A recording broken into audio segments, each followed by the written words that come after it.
Buenas noches, Buenas Sergio, ¿cómo noches. te va? Caballeros, y cuando ven todo este raconto, ¿qué pasa con ustedes?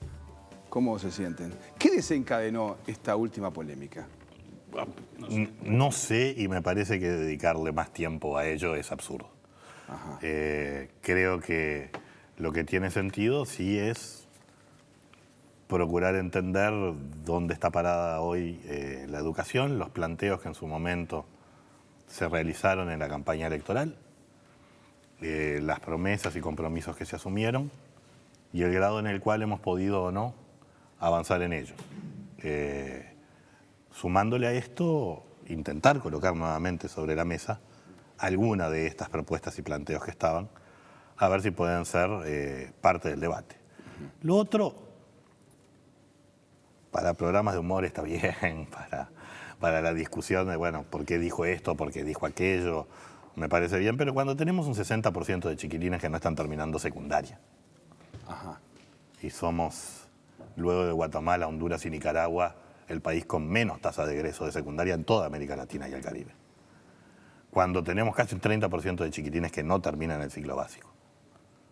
Cuando enfrentamos problemas serios de aprendizaje en donde no hemos podido mejorar en las pruebas internacionales que tenemos los niveles de aprendizaje y en donde estoy convencido muchos colegas dentro del sistema educativo están dando la pelea por mejorarlo también. Me parece que esas son las discusiones. Esas son las discusiones que tenemos que dar. ¿Coincide con estos puntos de vista? Totalmente, creo que el país, no hubo desarrollo en el país sin una fuerte apuesta a la educación. Nuestros padres, José Pedro Varela, José Valle y Ordóñez, cuando pensaron en el país que se venía, apostaron a una política de Estado que sembrara las bases mirando 20, 30 años para adelante. Cuando José Valle y Ordóñez creó los liceos departamentales en la década del 10, era impensable. Preguntaban para qué querían liceos departamentales en Uruguay si no iban a estudiar en la universidad. Entonces, si nosotros hoy no somos conscientes de la necesidad de cambios estructurales en el sistema educativo, acompañados y en sintonía con un modelo social, realmente se ve comprometido el futuro de la integración social de nuestros hijos en muy poco tiempo. Bien, ¿por qué no se puede cumplir con lo prometido en la campaña?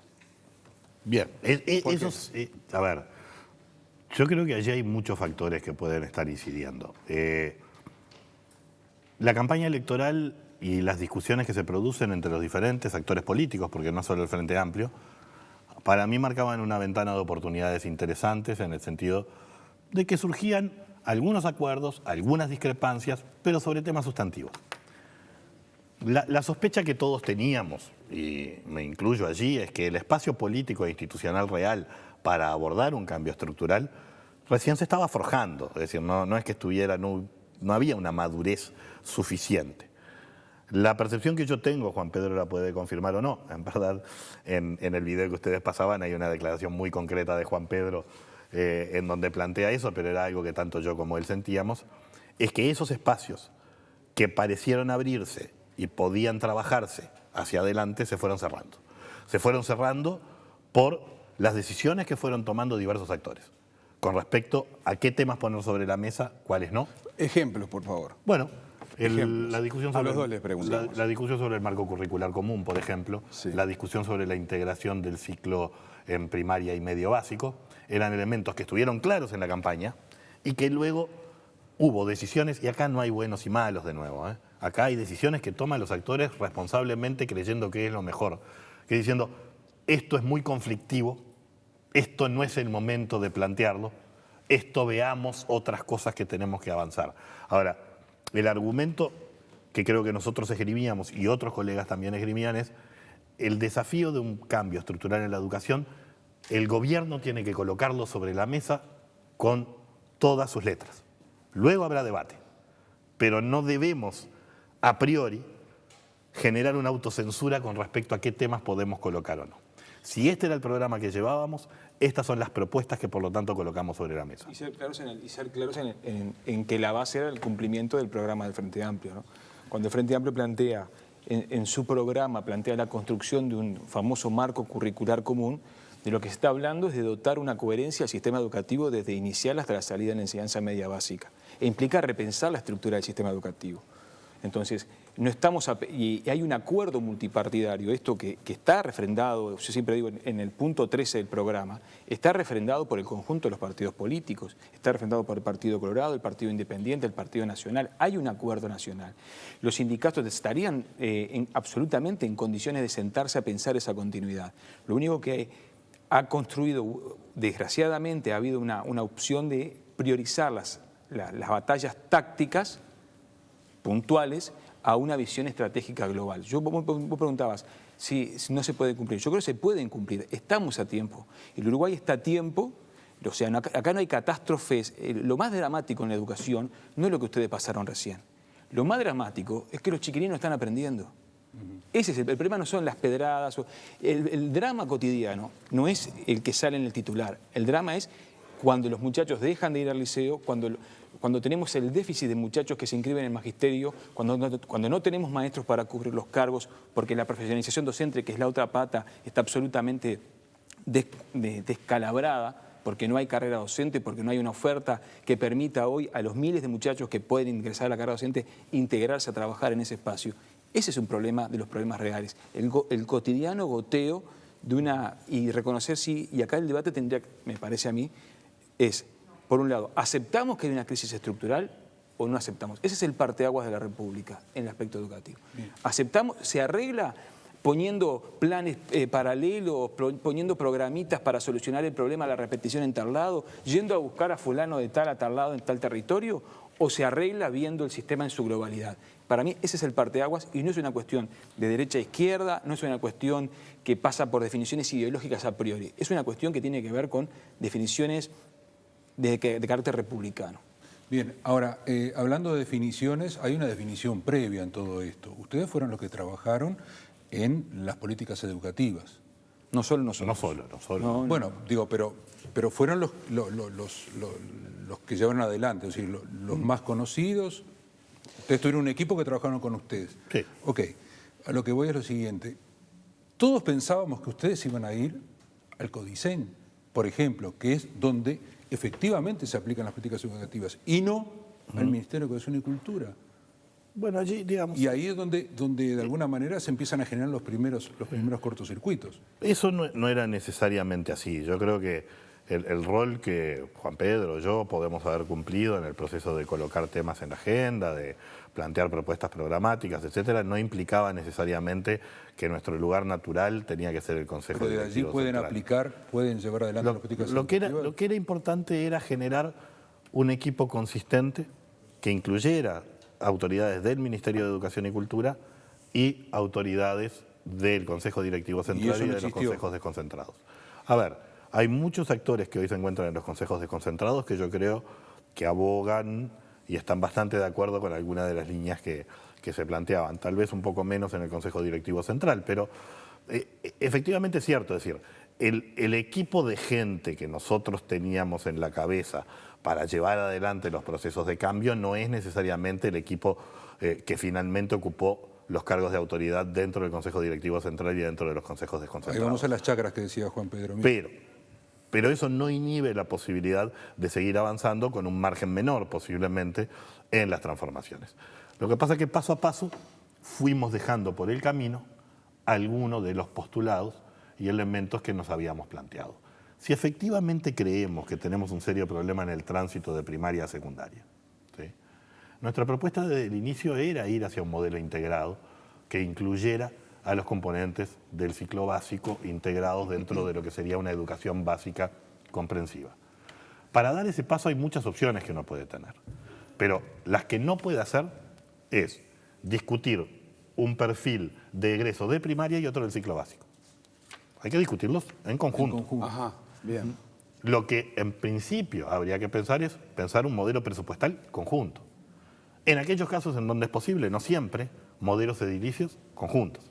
Algunas de estas cosas no han desaparecido del todo, pero lo robusto que precisaba hacer ese cambio, la consistencia del empuje para lograr ese cambio frente a resistencias institucionales naturales, ¿sí?, fue lo que fue perdiendo, ¿verdad?, vapor y posibilidad de empuje. ¿Pero qué son resistencias naturales? Acá hay una, me parece que hay una, por ejemplo. Yo creo que hay una múltiple responsabilidad. Sí. Yo creo del conjunto del sistema político y del conjunto de los actores sociales.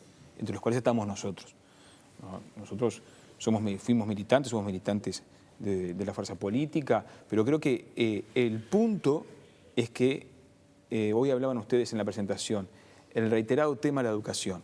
Es cierto, el Uruguay no tiene ahora un conflicto en educación. Uruguay lleva 30 años de conflicto en educación.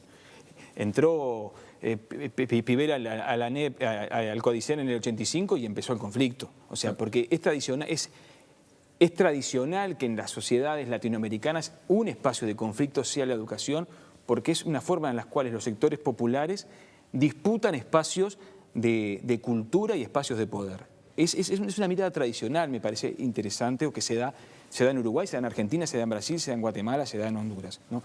El problema es que si seguimos concibiendo la educación como un espacio, un coto de casa, un coto de disputa, Aldo, sí, entre los partidos políticos y dentro de los partidos políticos, si no tenemos unas políticas nacionales, Aldo, esto no se va a arreglar en el 2015, el 2016, no lo va a arreglar este gobierno ni el gobierno que venga. Si no hay unos acuerdos que permitan destrabar eso, que permitan dar visibilidad al proyecto. Yo no puedo decir, siéntense a discutir el proyecto educativo, llamo a los actores sociales a discutir el proyecto educativo, porque, como planteaba Fernando, sin una guía, sin un marco, porque lo que va a salir ahí es una especie de Frankenstein donde todos van a tironear un pedacito de poder y nadie va a quedar contento con el resultado, que fue lo que pasó, por ejemplo, con el primer Congreso de Educación. Entonces, acá hay múltiples responsabilidades de los dirigentes políticos en su máxima expresión, que son responsables de que este país, de los conjuntos de partidos, el Frente Amplio, pero también los partidos de oposición, que se acuerdan de esto cuando llega un espacio de disputa electoral. Entonces, ¿es un tema de conducción? Porque hablamos de los partidos políticos, pero centrémonos en el Frente Amplio. Sí. Es un tema de convencimiento, yo creo. Y de proyectos, tenemos diferencias. A ver, en parte, y eso es responsabilidad obviamente de quienes hablan acá también, digamos, no logramos convencer a un conjunto de autoridades claves, uno, de la magnitud del problema, dos, de las causas estructurales del problema, y tres, de alguna de las propuestas que había que llevar adelante. ¿Por qué? Porque efectivamente cuando uno le tiene que decir a un político, mire, usted tiene que hacer esta reforma que es grande, que es importante, que va a tener costos muy concentrados, paros, conflictos, etc. Y va a tener beneficios, los costos son concentrados y en el presente, y los beneficios son en el futuro y difusos. Es decir, son para mucha gente y son en el futuro. Hay que convencer mucho a los actores políticos de que eso es necesario. La única forma de convencerlos es, uno, identificar la magnitud del problema. Yo le señalaba uno o dos datos sobre la magnitud de ese problema.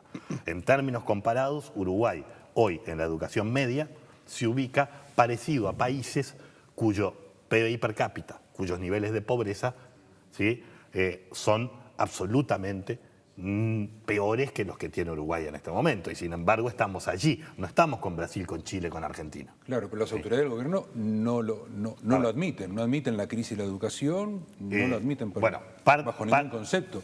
Pero esa es la parte, si se quiere, pública del debate político. La parte íntima de convicción de las autoridades sobre el grado en el cual hay que avanzar es lo que se debería haber logrado y yo creo que efectivamente todavía no se logró. Cuando se dice, ya tenemos muchos diagnósticos, sí, pero una cosa es que yo te diagnostique un pequeño problema cardíaco con una pastilla y otra cosa es que precisas un trasplante. ¿Sí? Son dos cosas muy diferentes. ¿Pero qué cambió? Porque ustedes de alguna forma fueron las caras visibles de un proyecto de una campaña electoral. O sea, se supone que ustedes eran personas calificadas. Yo no. Pero a ver, es absolutamente claro que cuando por primera vez yo colaboro en la campaña directamente colocando una serie de temas con respecto a los cambios educativos que eran necesarios, ¿sí?, es sobre el final de la campaña, es a partir de la convicción que yo creo que tiene la fuerza política de que había que plantear un discurso necesario de cambio, pero el grado de profundidad en que había permeado, ¿sí?, esa convicción dentro de la fuerza política era modesta, era una ventana de oportunidades. Y yo creo que fue lo que intentamos hacer muchos de nosotros, usarla para empujar un proyecto de cambio estructural. Pero era siempre una pelea compleja. Yo creo que en parte el país, en parte la fuerza política en particular, todavía no ha incorporado, por un lado la gravedad y por el otro la metodología de cómo se avanza. Es medio inexplicable que no se entienda eso a nivel de cúpula política, ¿no? ¿Por la qué? grave crisis que estamos viviendo Yo creo, en Aldo, materia educativa. Yo creo que ustedes, ¿Cómo lo permea? yo creo que parte del trabajo periodístico, que lo tendría que hacer la sociedad, es averiguar adentro, porque uno no se puede poner en la cabeza de quienes hoy siguen dirigiendo la educación. Yo creo que las respuestas ante eso tienen que ser de estos compañeros. ¿Y por qué? Y la sociedad tiene que sacar la conclusión de por qué hoy no entendemos la gravedad del problema y por qué seguimos creando apósitos para solucionar un problema estructural. Me parece que es parte del juego de cada uno, ¿no? Tú lo habías dicho